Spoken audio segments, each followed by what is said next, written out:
Hi guys, good morning. Morning guys. Luyas balay ka. Manilihig ko ron guys.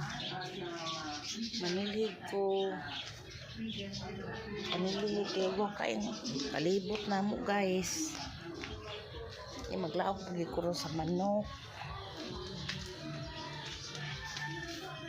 Maglaog sa manok guys. Unang manilihig ko ron.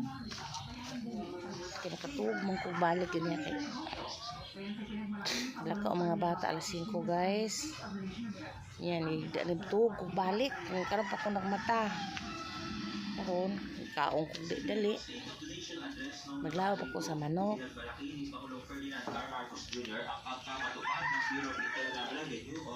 Maglaw ko sa manok guys. Kung manok nagkuransan akong manok guys. Magsahog na sa kuan ng kanon.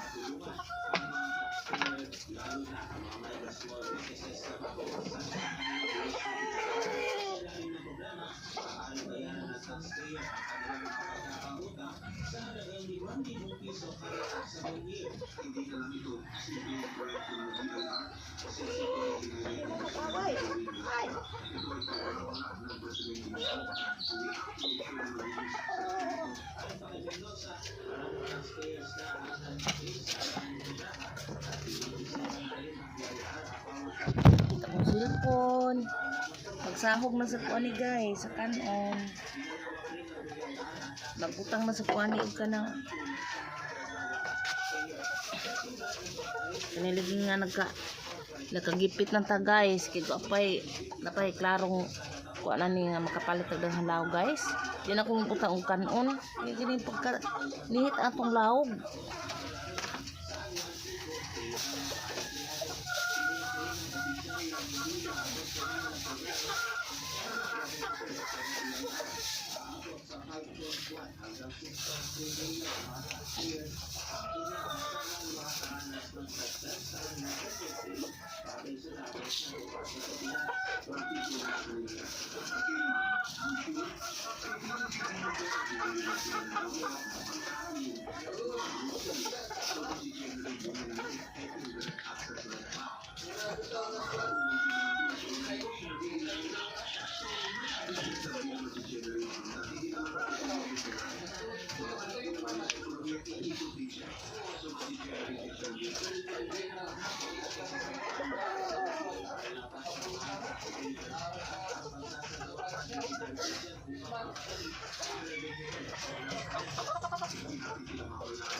Ini paane kita kaya ganta na nit kaya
Ang tinatawag na true-up mechanism na ito ng ERC ay layong silipin kung naipatutupan ng maayos ang distribution rates ng electric company at kung magkano lang ang halagang dapat nila kolektahin.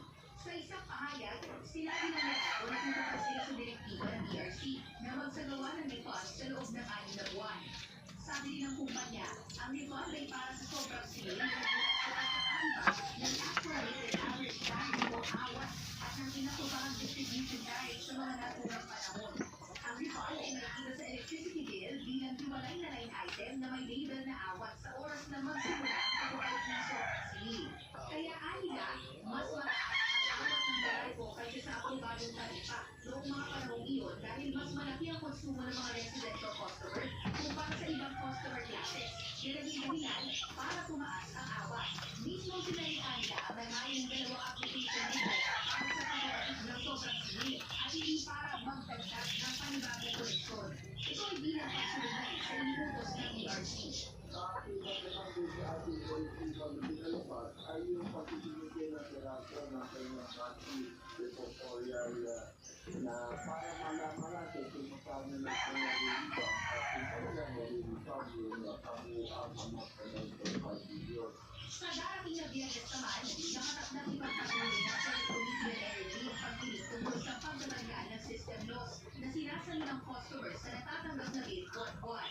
Sa ngayon, mayroon ng 8 panukalang batas sa Senado hinggil sa pag-aalis ng system loss charges.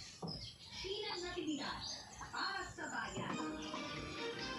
Nagdagdagan pa ang mga bata sa sumusuporta at sinusulong ni Pangulong Ferdinand R. Marcos Jr. para ganapari silang system loss charges electric bill. Inahan sa kanya ang House Bill No. 10461 by Pacific Consumer System Law for Relief and the Electric Power Industry Corporation pati ng Anti-Electricity Corporate Act ng National Revenue Board. Ang kanyang na naturang pangkalang batas si Marikina First District Representative Mars Teodoro at sa pagbabawan sa mga distribution utility and electric cooperative na may laws, pinilipang ako sa bill ang 12% value ng tax ay hindi naman ay nasito ng consumer. Paliwanag ni Teodoro, ang langit ang